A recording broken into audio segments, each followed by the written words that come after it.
Morning, people. Happy Monday. Coach Heather here. Today at Fit Body Boot Camp, our nutrition news, we are going to be talking about nutrition for kids. It is summer.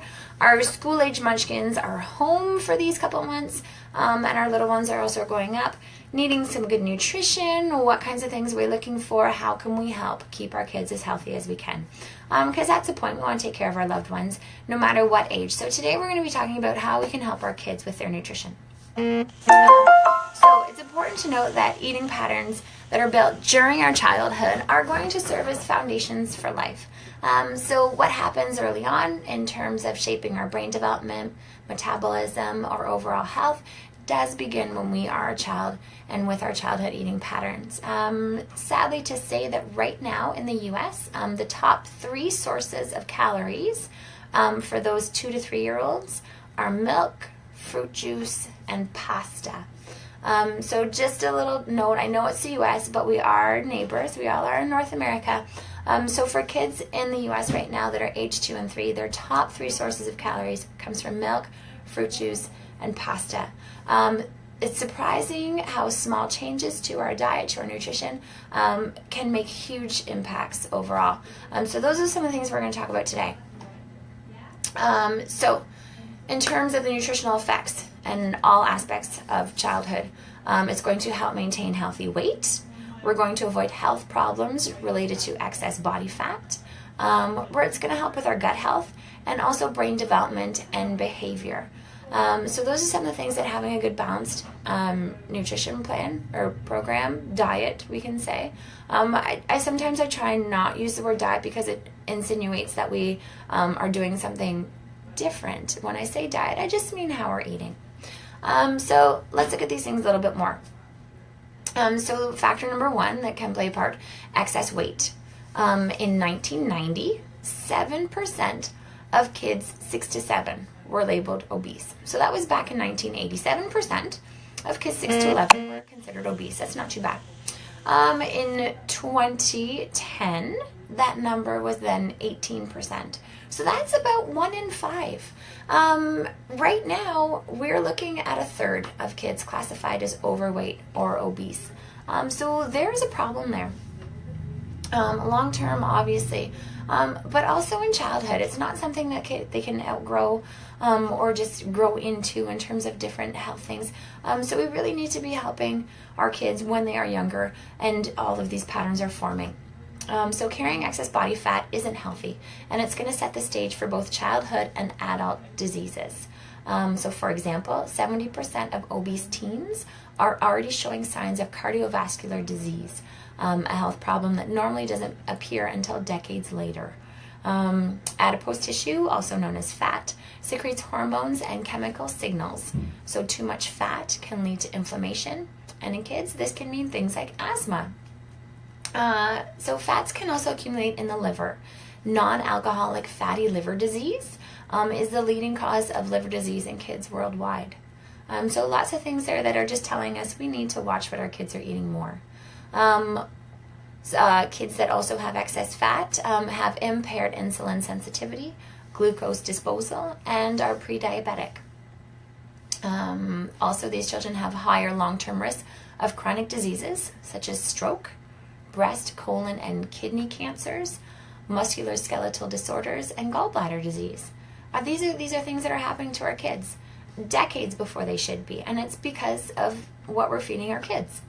There's no other way to put it. It really is that plain and simple. Normal growth and hormonal development can be disrupted with diet and excess weight. This can affect how they develop during puberty, their future reproductive health. So girls might have puberty way too early, and then boys may experience gynecomastia, and that is development of the breasts. Once a body is overweight at a critical developmental period, it's very hard to change.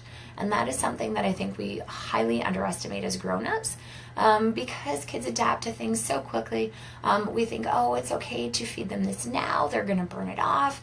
When they get older, they can worry about watching their weight. But we really have to be mindful of what we're setting them up for in terms of patterns, in terms of habits, routines. We really have to be mindful of what's going on and the example that we're setting for our kids. Health and physical activity habits established in early life will have an effect for decades to come. Another thing that we should be talking about is gut health in terms of nutrition.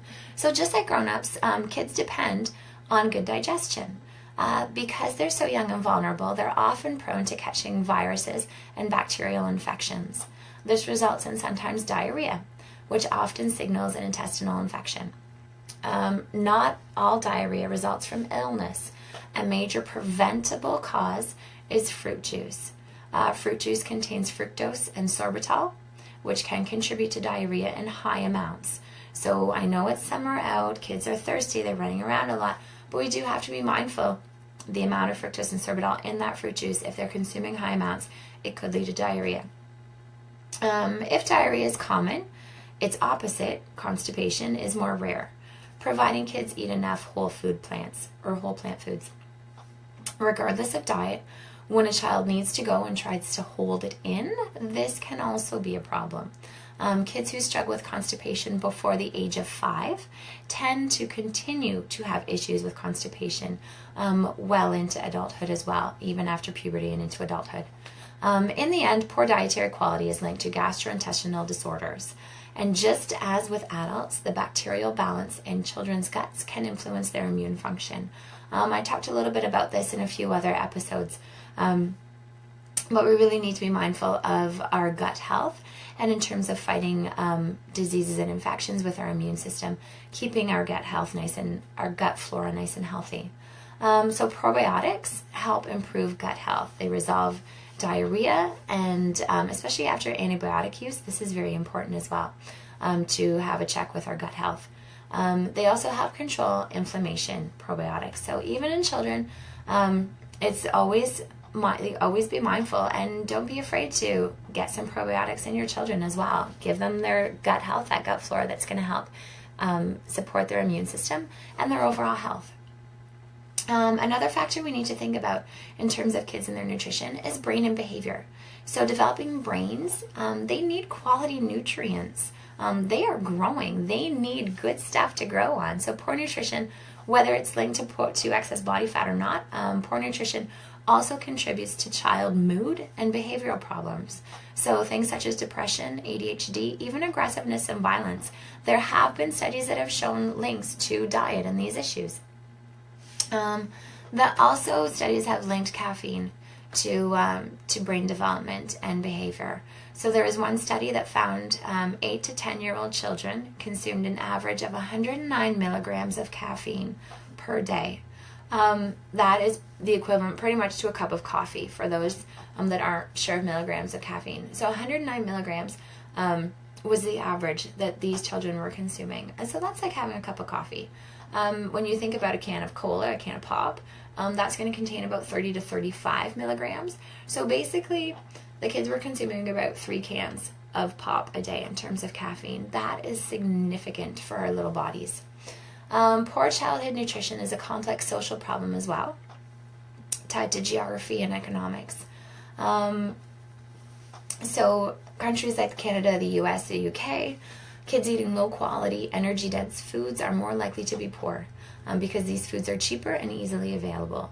Conversely, in developing countries where poor kids still eat traditional diets and local agricultural staples, it's the rich kids whose families are unable to afford the luxury of these energy-dense foods. So this means that in industrialized countries, at least, poor childhood nutrition is often linked to poverty. So what are some things that we can do to help childhood nutrition and getting our kids some balanced diets and some excellent nutrients as they're growing? So some things are just keeping it simple. Choose whole, minimally processed foods. Avoiding processed foods as much as we can, and get your kids involved. Get them helping you with shopping lists and meal planning. When they get to say, okay, choose the one vegetable that we're going to have Monday night. What vegetable are you going to have Tuesday night? When they get to have that sense of control, they're much more involved and much more likely to enjoy that eating. Incorporating fruits and vegetables into their diet daily. Supplementing with any vitamins and minerals if needed. Of course, we want to try and get it naturally from food, but if we need to supplement, especially in terms of sensitivities or allergies, look at that food and the nutrients that you would be getting from that food that they're allergic or sensitive to, and make sure that if it's not coming in from another source in the diet, that we are supplementing it, and making sure that we are getting all the nutrients that we need. Help kids to regulate their appetite and hunger cues with whole foods and mindful eating. You'd be surprised how good kids are at regulating their own eating habits. We'll talk a little bit more about that in a second here. Take the lead. You are the parent, so set the example, and don't make it an option. This is what we're going to do. Tell them the why. Kids they're sponges. They want to learn, and why not teach them these healthy habits when they're young, and adopt the healthy habits for yourself. Right? Lead by example. So some specific strategies we talked about: choosing minimally processed foods, staying away from quote unquote junk food, empty calories, things that really aren't giving our bodies very much, no bang for the buck. Read food labels and get your kids involved. A lot of it is written in bold or what number we're looking for. And even if they're not to the point where they're reading or recognizing numbers, you can have some fun with it. What letter do you recognize? What number do you recognize? Or just where is the food label? Getting them involved, getting them to participate in things. But as the adult, read the label and be mindful, okay? You can have a package that says healthy on it. You can have a package with a picture of a leprechaun on it. It does not necessarily mean that it's junk food, and it does not necessarily mean that it's healthy either. You need to do the research and be mindful. Get the right stuff. So the good news is that kids will eat a lot of different foods. You just have to have them available. Dietary fats, make sure that we're getting some good dietary fats to help our kids absorb the vitamins and minerals in the foods that they're getting. It's also going to help them feel full and satisfied after their meals. And they're necessary to manufacture hormones as well. So kids need healthy dietary fats. Without these, kids are going to develop deficiencies, which can lead to growth, eye, body composition, blood, lipid, and brain problems. We need some healthy fats in the diet. We also want to look at omega-3s, so looking at fish. If you need to, sneak some fish oil into their shakes or something that you can sneak it into. Seeds, some nuts to get some ALA in there. And eggs. If your kids aren't allergic, let's try and incorporate some eggs into the diet as well. And whole eggs. The yolk itself provides important fat and choline, which is another essential nutrient for brain development. So just little things, being mindful, a little switch here or there can make a big difference. Coconut is a great source of healthy unsaturated fat or healthy saturated fats. So using coconut or unsweetened coconut flakes in dishes or coconut flour in your baking can add some of those healthy fats that we're looking for. Those small substitutions can add up. Diluting fruit juice. If your kids are having fruit juice, try and dilute it with water or ice cubes that are going to melt. Mixing plain yogurt, mixing it with honey, with fresh fruit, with cinnamon. If they are having chocolate milk, cut it with some regular milk, things like this. Just to make small changes as you progress through these other changes. Incorporating fruits and vegetables we've talked about. The big thing I think as parents is to be the example, to be the role model, to show them how it's done. And everyone will benefit then too, not just the kids. And you know what? And letting kids listen to their bodies as well. So kids are actually incredibly intuitive eaters. They're very in tune with their bodies in terms of when they're feeling full, when they're not feeling full. We have to be mindful that there are growth spurts happening, changes in weather, changes in activity level, especially this time of year. We really need to try and listen to our kids. So they are going to be messed up. Some things we can do as parents to interfere with their mindfulness is inappropriate portion sizing, using processed foods, restricting foods, saying that foods are good or bad, healthy or unhealthy, or junk food, eating while rushed or on the go or while kids are distracted. So these strategies typically don't work. So things we don't want to do is offer them a reward. You know, like, oh, well, if you finish your spinach, you can have ice cream. So don't try and award things. Avoid labeling foods as good or bad. Talk about moderation. Let them know that, yes, it's okay to have your ice cream. We're going to have a little bit here. We're not going to have it every day, but we can have it in moderation. Don't push them to finish their meals if they're not finishing their meals. Their bodies are going to know when they've had enough. And if they're not distracted by other things, then they're just focusing on eating, and they are going to listen to their bodies. And try not to bribe them. And just let them listen to their own bodies. Some of those strategies that I mentioned, the bribing, the pushing, they can only make things worse. So I know as parents, we do always think that we know best, and sometimes we don't. These poor little bodies are going through so many changes, and sometimes we just have to let them listen to their body. Yeah. So other strategies to use instead. Be mindful of portion sizing. If you're not sure what a portion size for your child is, give me a call. Hey, Amy. Give me a call, send me a message. This is what I'm here for, guys. I do get questions after I air these, but nobody seems to post it here. So if you do have questions, feel free to post it under the video or keep sending me messages. But if you're unsure about portion sizing, we can definitely talk about that. Trying to get your kids more involved, like I mentioned in the meal planning, giving them a choice and giving them that self-control, that determination to take more control over their eating. So asking them, okay, what vegetables are we going to eat, and including them. Letting them stop when they're hungry, avoid the eating rules, just having it fun. And one thing I know that's helped in our family as well, and other families that I've heard of, is trying to have as many meals as possible as a family. You'd be amazed when everybody's relaxed and just sitting together. The eating slows down, which is better for everybody's digestion.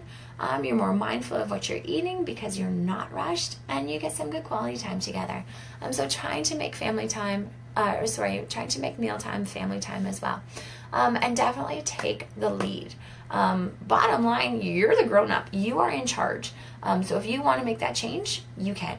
I know a lot of parents will say, oh, he's a picky eater. And you know what? Sometimes you just got to say, this is how it's going to be. The more you get them involved, the more control they're going to feel they have over the situation. But definitely, some things need to change for our kids, because as I mentioned earlier here, we are not setting them up for success if we're setting them up for cardiovascular disease, asthma, inflammation, things like this, chronic diseases into adulthood. So these eating patterns, everything is best learned. The younger the better. They're just going to soak it up like sponges.